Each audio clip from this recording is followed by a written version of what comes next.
Hello friends, విశాఖపట్నంలో జరిగిన దుర్ఘటన. 6 ఏళ్ల పిల్లాడికి హోంవర్క్ గురించి ఏం తెలుసు? హోంవర్క్ ఎందుకు చేయలేదంటూ టీచర్ ప్రశ్నించింది. కొట్టడానికి చూసింది. ఏడ్చాడు, నన్ను కొట్టకనని బతిమిలాడాడు. చివరికి క్లాస్ రూమ్‌లోనే కుప్పకూలిపోయాడు. నిజంగా ఈ వీడియో రీసెంట్‌గా సోషల్ మీడియాలో చాలా సెన్సేషన్‌గా మారింది. దేశవ్యాప్తంగా ఒక చర్చకు దారితీసింది. నిజంగా ఈ వీడియో చూశాక నాకు మాత్రము నిద్ర పట్టలేదు ఫ్రెండ్స్. అంత హృదయాన్ని కలిచివేసే సంఘటన. దీని గురించి మనం మాట్లాడుకోవాలి. ఇష్యూలో మనం ఆ స్కూల్ని, టీచర్ని నిందించాలా, లేకపోతే పేరెంట్స్ గురించి మాట్లాడుకోవాలా, లేకపోతే ముఖ్యంగా మన ఎడ్యుకేషన్ సిస్టమ్ గురించి మాట్లాడుకోవాలా? అసలు ఎల్కేజీ, యూకేజీ, ఫస్ట్ క్లాస్ పిల్లలకి హోంవర్క్స్ ఏంటి? దీని గురించి మాట్లాడుకుందాం. అండ్ వీడియోలోకి వెళ్తే, ప్రణయ్ విశాఖపట్నంలోని వన్ టౌన్లోని లిటిల్ గార్డెన్ స్కూల్లో యూకేజీ చదువుతున్నాడు. ఇప్పట్లాగే స్కూల్కు మార్నింగ్ వెళ్ళాడు. 11 గంటలకల్లా స్కూల్ యాజమాన్యం నుంచి పేరెంట్స్ కాల్ వచ్చింది, మీ అబ్బాయి హాస్పిటల్లో ఉన్నాడని. అక్కడికి వెళ్ళి చూసేసరికి అబ్బాయి చనిపోయి ఉన్నాడు. పేరెంట్స్ వెంటనే స్కూల్కి వెళ్ళి అక్కడ సీసీ ఫుటేజ్ చూశారు.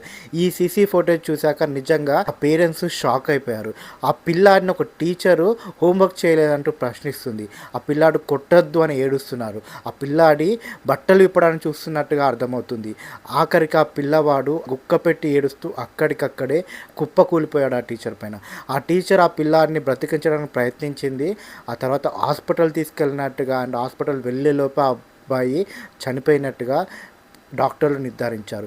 ఈ సంఘటన చూశాక, ఈ వీడియో చూశాక పేరెంట్స్ ఈ స్కూల్ యాజమాన్యం వల్లే నా పిల్లాడు చనిపోయాడు, వీళ్ళు ఇంతలాగా నా పిల్లాడిని ఏడిపించాలా, హోంవర్క్ చేయనంత మాత్రాన్ని ఇంతలా ప్రశ్నించాలా అంటూ పోలీస్ కంప్లైంట్ వరకు వెళ్ళింది. పేరెంట్స్ వాళ్ళ బంధువులంతా స్కూల్ ముందు ధర్నాకు దిగారు.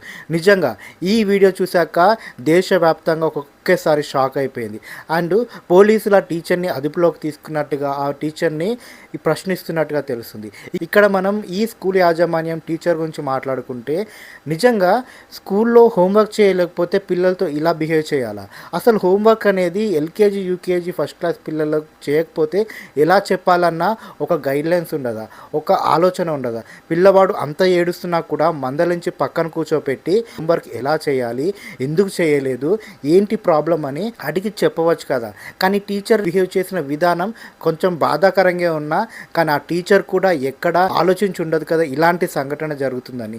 టీచర్ తన స్టూడెంట్స్ హోంవర్క్ చేయాలన్నట్టుగా తను అలా బిహేవ్ చేసింది అన్నది మనకు అర్థమవుతుంది. కానీ బిహేవ్ చేసే విధానము చాలా హార్ష్గా ఉంది అన్నది కూడా అర్థమవుతుంది. ఇక్కడ మనం ఆ స్కూల్ యాజమాన్యాన్ని, స్కూల్ టీచర్లను కూడా ఒక్కసారి ఆలోచించుకోమని చెప్పాలి. పిల్లలతో బిహేవ్ చేసే విధానాన్ని మార్చుకోమని చెప్పాలి. చిన్నపిల్లలతో ఎలా ఉండాలన్న ప్రవర్తన వీళ్ళు నేర్చుకోవాలి మొదటగా అన్నది అర్థమవుతుంది. అండ్ ఇక్కడ మనం పేరెంట్స్ గురించి కూడా మాట్లాడుకుంటే, స్కూల్లో పిల్లవాడిని జాయిన్ చేశాక అసలు ఆ పిల్లవాడు ఎలా ఉన్నాడు, స్కూల్లో బిహేవియర్ ఎలా ఉంటుంది, దేనికైనా భయపడుతున్నారా, ఎవరైనా మిస్బిహేవ్ చేస్తున్నారా అన్నది తరచుగా ప్రశ్నించాలి కదా.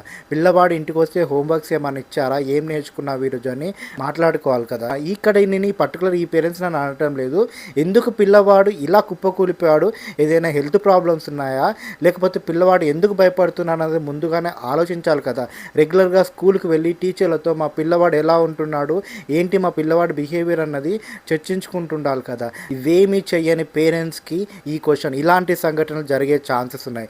జాగ్రత్త పడాలి ఇప్పటి నుంచి. ఇక్కడ టీచర్ది ముమ్మాటికి తప్పు అన్నది చాలామంది యొక్క అభిప్రాయము, కానీ ఆమె కూడా ఎక్స్పెక్ట్ చేసి ఉండదు కదా అన్నది నా అభిప్రాయము. పేరెంట్స్ కూడా జాగ్రత్తగా ఉండాలన్నది కూడా చాలామంది ఇప్పుడు మాట్లాడుతున్నారు. అండ్ ఇప్పుడు ఇంపార్టెంట్ విషయానికి వస్తే మన ఎడ్యుకేషన్ సిస్టమ్ గురించి మాట్లాడుకోవాలి. ఎల్కేజీ, యూకేజీ, ఫస్ట్ క్లాస్ ఇలా ఈ క్లాసుల్లో జాయిన్ అయ్యే పిల్లలకు ఎంత ఏజ్ ఉండాలి, ఈ స్కూల్స్ ఎలాంటి వాళ్ళను హైర్ చేసుకుంటున్నాయి, ఈ చిన్నపిల్లలకు ఎడ్యుకేషన్ చెప్పడానికి వాళ్ళ క్వాలిఫికేషన్స్ ఏంటి, వాళ్ళ బిహేవియర్ ఏంటి, వాళ్ళకు ముందుగా ట్రైనింగ్ ఏమైనా ఇస్తున్నారా అన్నది చూసుకోవాలి కదా మన ఎడ్యుకేషన్ సిస్టమ్. ఎవరికి పడితే వాళ్ళకి స్కూల్స్ నడుపుకోవడానికి పర్మిషన్లు ఇస్తూ పిల్లల భవిష్యత్తుతో ఆడుకుంటుంది మన ఎడ్యుకేషన్ సిస్టమ్. మారాలి. ఈ సంఘటన తర్వాత అయినా దేశవ్యాప్తంగా ఎడ్యుకేషన్ సిస్టంలో మార్పులు రావాలి, పిల్లలతో వివరించే విధానంలో మార్పులు రావాలి.